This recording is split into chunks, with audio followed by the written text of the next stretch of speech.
Hi అండి. అందరికీ నమస్కారం. Welcome to my channel. ఈ వీడియోలో ప్రభుత్వ ఉద్యోగులందరికీ హెల్త్ డిపార్ట్మెంట్ నుంచి కీలక ఉత్తర్వులు అయితే విడుదల. దీనికి సంబంధించిన పూర్తి వివరాలైతే వీడియోలో తెలుసుకుందాము. వీడియోని ఎక్కడే గానీ స్కిప్ చేయకుండా ఎండ్ వరకు చూసేయండి. అప్పుడే ఇన్ఫర్మేషన్ పూర్తిగా అర్థమవుతుంది. అలాగే వీడియో చూస్తున్న ప్రతి ఒక్కరు వీడియోకైతే లైక్ చేయండి ఫ్రెండ్స్. ఈ వీడియోని తోటి ఉద్యోగ మిత్రులతో అయితే షేర్ చేయండి. కొత్తగా మన ఛానల్‌ని చూస్తున్నవారు ఇంకా ఎవరైనా సబ్స్క్రైబ్ చేసుకోకుంటే వెంటనే మన ఛానల్‌ని సబ్స్క్రైబ్ చేసుకోండి.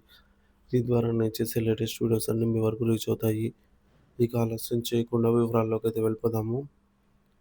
ఫ్రెండ్స్, ఇక విషయానికి వచ్చినట్లయితే భారత ప్రభుత్వం సూచించిన లేఖ ద్వారా కుటుంబ నియంత్రణ కార్యక్రమాన్ని ఎఫ్‌పిపి ప్రోత్సహించడానికి తమ ఉద్యోగులకు ప్రత్యేక సాధారణ సెలవులను అయితే మంజూరు చేస్తూ ఉత్తర్వులు జారీ చేసింది.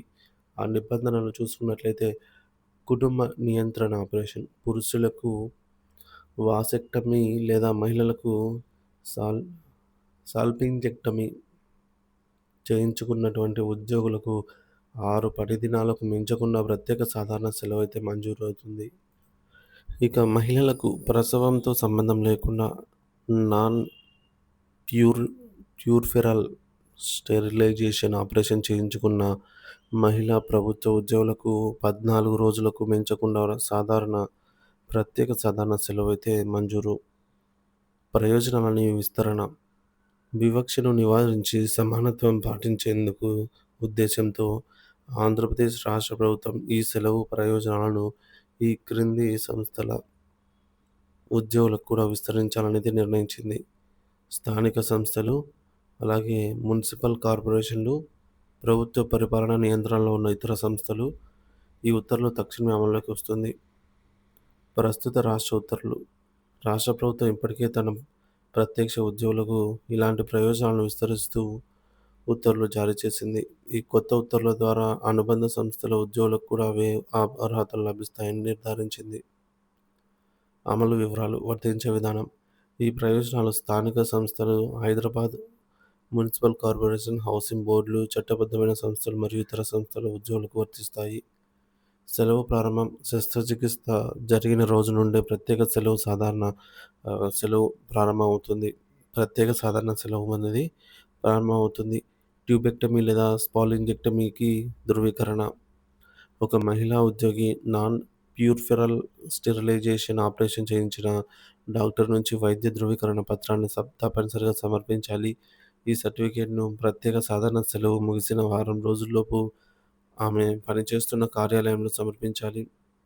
గత కేసులకు వర్తించదు.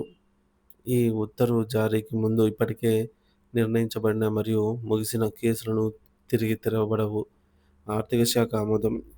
ఈ ఉత్తర్వు ఆర్థిక శాఖ వారు యుఓ నంబర్ అని చెప్పేసి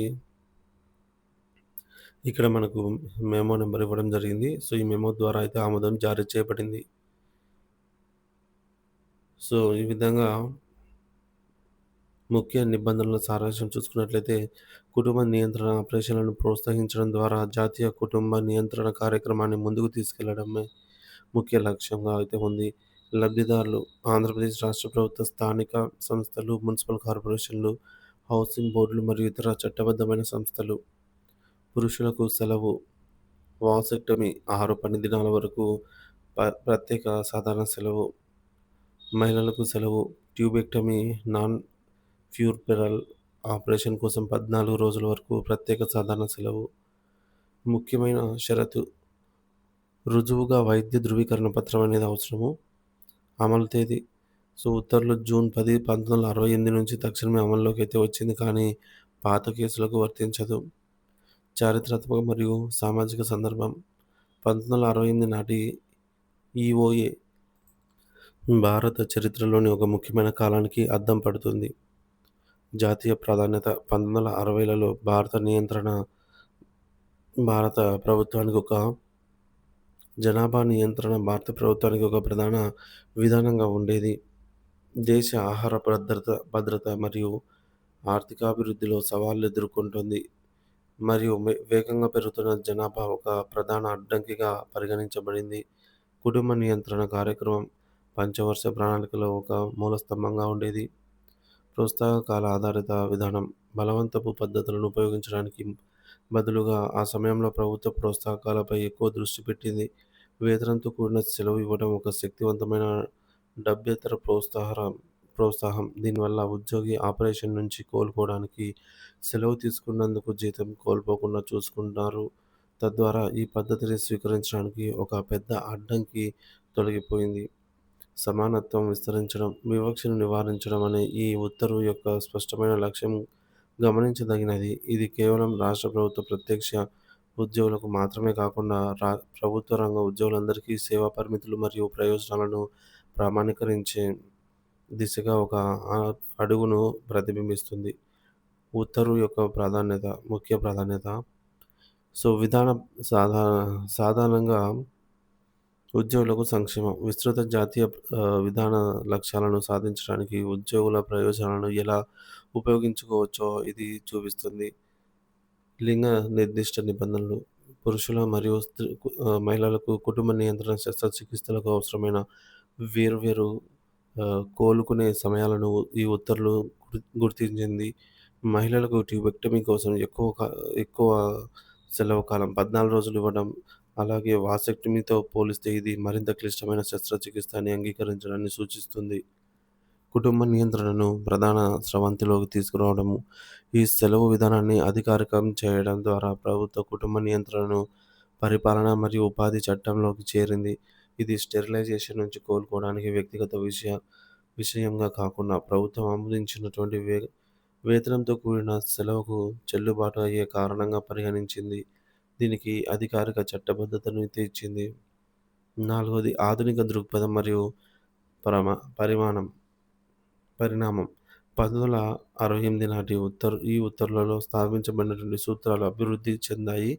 కానీ ఇప్పటికీ భారత ఉపాధి చట్టంలో భాగంగా అయితే ఉన్నాయి. కేంద్ర సివిల్ సర్వీసెస్ నిబంధనలు 1972 మరియు వివిధ రాష్ట్ర స్థాయి నిబంధనలలో ఇప్పటికే కుటుంబ నియంత్రణ ఆపరేషన్ల కోసం ప్రత్యేక సాధారణ సెలవుల నిబంధనలు అయితే ఉన్నాయి. సెలవు కాలం తరచుగా 1968లో నిర్దేశించిన దాంతోనే సమానంగా ఉంటుంది. విస్తరించిన ప్రయోజనాలు. ఆధునిక విధానాలు తరచుగా మరింత సమగ్ర ప్రయోజనాలను కలిగి ఉంటాయి. సంరక్షణ అందించడానికి జీవిత భాగస్వామికి సెలవు, శస్త్రచికిత్స అనంతర సమస్యలకు ప్రత్యేక సెలవు, నిర్దిష్ట పరిస్థితుల్లో రికగ్నైజేషన్ తిరిగి కలపడం సర్జరీకి సెలవు. సో, ఈ విధంగా అయితే సెలవులు అయితే ఇవ్వడం జరిగింది. సో, ఫ్రీక్వెంట్లీ ఆస్కింగ్ క్వెషన్స్ అండి. తరచుగా ఎదురయ్యే సమస్యలు, ప్రశ్నలనమాట. ఈ ఉత్తర్వు ఎవరి కోసం అంటే ఇది స్థానిక సంస్థలు, Hyderabad municipal corporation, housing boarding మరియు ఆంధ్రప్రదేశ్ ప్రభుత్వ పరిధిలోని ఇతర చట్టబద్ధమైన సంస్థల ఉద్యోగులకు వర్తిస్తుంది.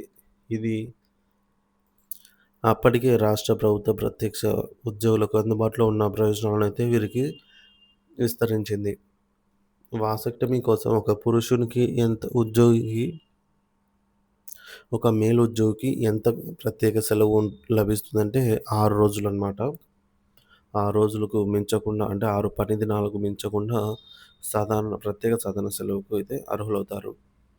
అదే ఒక మహిళా ఉద్యోగి స్టెరిలైజేషన్ కోసం ఎంత సెలవు మంజూరు చేయబడిందంటే నాన్ ప్యూర్ఫెరల్ ట్యూబెక్టమీ లేదా స్మాలింజెక్టమీ చేయించుకున్నందుకు ఒక మహిళా ఉద్యోగికి 14 రోజులు మించకుండా ప్రత్యేక సాధారణ సెలవుకు అర్హులు.